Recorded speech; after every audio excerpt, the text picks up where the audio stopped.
Hi everyone. How's everyone doing today? Hi Raphael. Hi Waheed. So welcome to the panel today.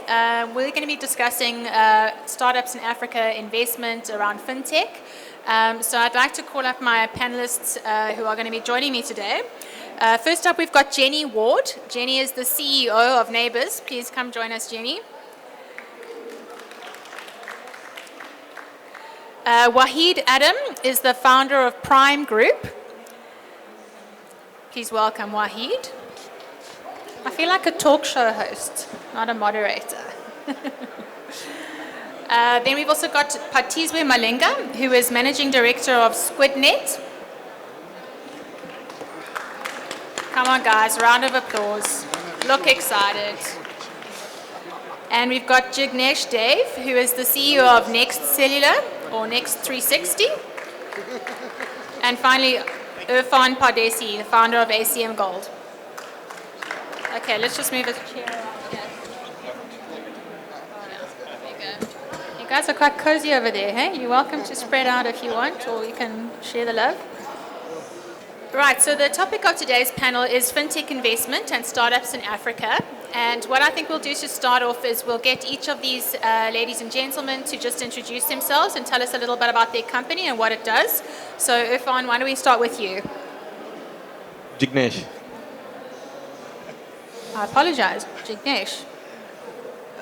Hello, ladies and gentlemen. I am the CEO at Next Cellular. We started our business a couple of years ago, trying to solve a problem for a global traveler. As a traveler, we generally, as human beings, forget that we are roaming on not only SIM cards but bank cards as well. Hence, our vision is to make it simple for global traveler and provide them with connectivity and banking solutions globally. Thank you. Hi everybody, my name is Jenny Ward and I'm the CEO of Neighbiz. And Neighbiz was started in South Africa simply because we have a huge problem with unemployment. And if you're waiting for the government, well, that's good and well, but it seems to me that if you don't want to immigrate, best we start thinking about a solution for this problem. And from that came a global opportunity, which was a big surprise to me, but I'll tell you a bit more. Hi everyone, I'm Waheed Adam. I'm the founder of the Prime Group of companies. It's a stable of a number of tech companies, iTouch being one of our core flagships. We are in the bulk communication space. We provision messaging platforms for retailers, corporates, but very focused in the banking sector across South Africa, Africa, and some of Europe. Thank you. Hi everybody. My name is Phathizwe. I am the managing director of a company called SqwidNet. We like to think of ourselves as a digital native with infrastructure roots. So at our heart, we're an infrastructure company. We run a network that is dedicated to servicing Internet of Things. We believe in connectivity being free and democratized, not just for human beings, but for things in our lives like assets too. Hi everyone, my name is Irfan. I'm the founder of ACM Gold. It's a company that I ran for 10 years. We exited a couple of years ago, 4 years ago. I run a family office, I run an investment management firm. We've invested across power, energy, startups, technology, and very recently telecoms. Thank you. Okay, thanks. Okay, so I think we'll start with some of the topics that seem to be relevant around fintech investment and startups in Africa. And one of these things is how the fourth industrial revolution will affect investment in African countries. So this seems to be a bit of a buzzword in our industry at the moment, and it's something that a lot of people are talking about, and it certainly does have real world impact. So let's see. So Phathizwe, what do you think the fourth industrial revolution is going to have in terms of an impact on investing in Africa? I think it's going to have a very big impact. You know, if we ask ourselves what was the third industrial revolution, and the first one I think was about labor, the second one was about managing labor, the third for me was about data and about knowledge, you know, computers in the 60s, and this fourth one I think is about managing that knowledge. Now, when we look at what places like Far East Asia were able to do with the third industrial revolution is they were able to increase their life expectancy by 30 years. And I think that's the same kind of impact that we're hoping for, that we speak about the African leapfrogging, because that's what we think it's going to do. It's going to allow for nations like the ones in Africa to leapfrog and increase their life expectancy. Okay, I love that concept. So your company, SqwidNet, specializes in Internet of Things technology, which is one of my personal favorite things. I love it. I just can't wait until my fridge can order my groceries from Amazon for me. So tell us a little bit about what SqwidNet does to enable IoT in Africa, which is sometimes got a few different challenges from the rest of the world, which is why we need to leapfrog. When I was stalking you on the internet, I found your website which said that in South Africa, one person dies from falling into a manhole every 4 days. Is that a real statistic? That's a real statistic. Okay, so let's talk a little bit about IoT, manholes, leapfrogging. Absolutely. I mean, you know, what technology has allowed, and we've all experienced it, is we've lived through that exponential technology phase, where something that generally kicked off as very, very expensive eventually becomes accessible to all and maybe even free. And when we think about the Internet of Things, what it does is it takes a concept that's within automation for mechanized factories, which is visibility, and starts bringing that into a lot more of the lives that we live in. Remote visibility. I mean, the shocking thing about that stat is before now, there is nothing a municipality can do other than another citizen phoning them and saying, there's a problem with the manhole, the lid is missing. There was virtually no way. There's no power to that manhole. There's no way we can run any kind of connectivity permanently for the number of manholes that we have in the country. And so what IoT does is it allows us at a very, very low cost, one that is definitely lower than the cost of that manhole, is to increase public safety. So we get a little sensor that we put below the manhole. It can last over 15 years, and it's got an accelerometer on it, and it detects if the manhole has been shifted in any way, shape, or form, authorized or unauthorized, alerting the person who can make the right decision, which is to go out there and replace it, and that is the municipality in this case. So that accelerometer is that thing that makes my screen go from this to this. It's that sensor, right? Absolutely. Okay, absolutely. cool. Awesome. So Waheed, you're a serial entrepreneur. You've been doing this sort of stuff in Africa, leapfrogging left, right, and center for the last, I don't know how many years. I don't want to give away your age. So tell us a little bit, in terms of entrepreneurship and investment in Africa, what has your experience been here? Well, the first thing I would say when you're embarking on a journey into Africa, do the research. You cannot expect the markets there to be the same as the markets here. And one wonderful story I like to tell about that experience is we launched a company, iTouch, in Nigeria back in 2004. I think other than the MNOs, we were one of the first tech companies in Nigeria that was international.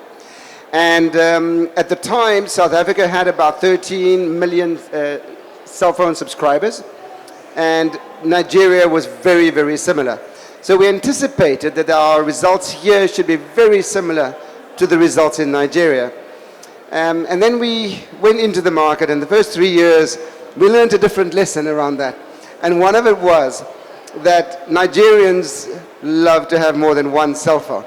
So it was an environment where you would have 2, 3, 4, and I would say on average probably 3 to 4. And there were two reasons for that. One was that the networks were pretty unreliable in terms of connectivity. And the other was you look good with 4 phones. So, you know, the market may have had similar numbers to South Africa, but in effect it was, you know, divided by 3 to 4 times. So therefore much, much smaller. So our revenue grew a lot slower than we anticipated, but Africa at the same time is a huge market, and Nigeria being one of them, that the time we reached the 4th year, we had surpassed anything we've imagined may have happened in the first 3. So yes, you can make a lot of money in Africa, but do the research. It may not be what it appears. Okay, so long story short, you got a big club in Lagos, but then you recovered, so well done. We came out strong, though. I told you I was not going to go easy on you. So Jignesh, as a CEO of a company that specializes in cellular technology, you guys are doing some really interesting things in terms of making life easier through cellular technology. Tell us a little bit about that and how you help people who are coming to this continent make things easier for them through their cell phones. Sure. So basically, when we started the business, we asked the question to ourselves that being an MVNO in South Africa is number 6, 7, 8 or 9th operator in the country, and why would you go and compete in the market to a local subscriber where the smartphone population is around 30%, 32% to be precise. So 68% out of every 100 in this country doesn't have a smartphone. They don't know what is WhatsApp. And on the other side of the world, we talk about data being the new gold, data is the most expensive commodity, etc., etc. So we decided, how can we solve a problem? As a niche, what do we focus as a company? And we said, let's make the life simpler for a global traveler by providing them the connectivity and the digital banking. So when I say that, we said, at the moment, airtime can buy either the voice or the data on your phone. So we asked ourselves, why can't airtime be used as a currency? And we're currently working on developing a tech where a global traveler travels and that SIM card or that handset that he carries with, which is, as they say, the new gold data, everyone needs it. Everyone wants to put a selfie when they are on a table mountain. So we said that why can't the same airtime be used to buy a pint of beer or a platter of vegetarian platter or a chicken platter at the lunch? And then that opened up a huge can of opportunities for us where we started driving the consumer behavior. I mean, we tried and tested with a couple of retail outlets in Cape Town as well, where, I mean, it is a very interesting story actually. I'll take one more minute to describe that. So when we were at an event at Cape Town Tourism, I was the only person from a telecommunication and everyone else was from hospitality. So people were asking me, how would you help us being into a tourism industry or a hospitality industry? And I didn't have an answer, to be honest, at that point in time. And then I asked that gentleman, what is your off-peak time in your retail outlet? And they said, for argument's sake, let's say Tuesday afternoon, 12:30. And we looked at next Tuesday, we looked at the tower in the area and we saw 1,700 subscribers around the 2-kilometer diameter. We just sent one notification saying that go to this outlet, scan your bill and get 200 megabytes of data free. That gentleman phoned me in 15 minutes saying that please stop sending notifications. We've got queues outside our outlet. So that's the power of technology that can be driven through telecommunication, and we can drive the consumer behavior to make it simple. And I quite enjoy the fact that that's also proximity and location based, which you can get from your cellular data that goes out. That really is gold. Absolutely. And great to hear that you're looking at alternative ways to turn airtime into money, which I think is a fintech innovation. Sure. So, Jignesh, you also are a partner in a business with Irfan over here called Uprise Africa, and you guys are doing some really interesting things in making it easier to generate investment in companies in Africa. Do you want to just tell us a little bit about that, and then let Irfan also elaborate? Absolutely. I think Irfan is the right person because he is deep into it. However, we've created a crowdfunding platform where a common man can invest in a startup, in a passion, or in a dream, which has been service to the community from that entrepreneur who has put his blood, sweat, and tears into it. Over to you, Irfan. I think you have a better knowledge on the platform.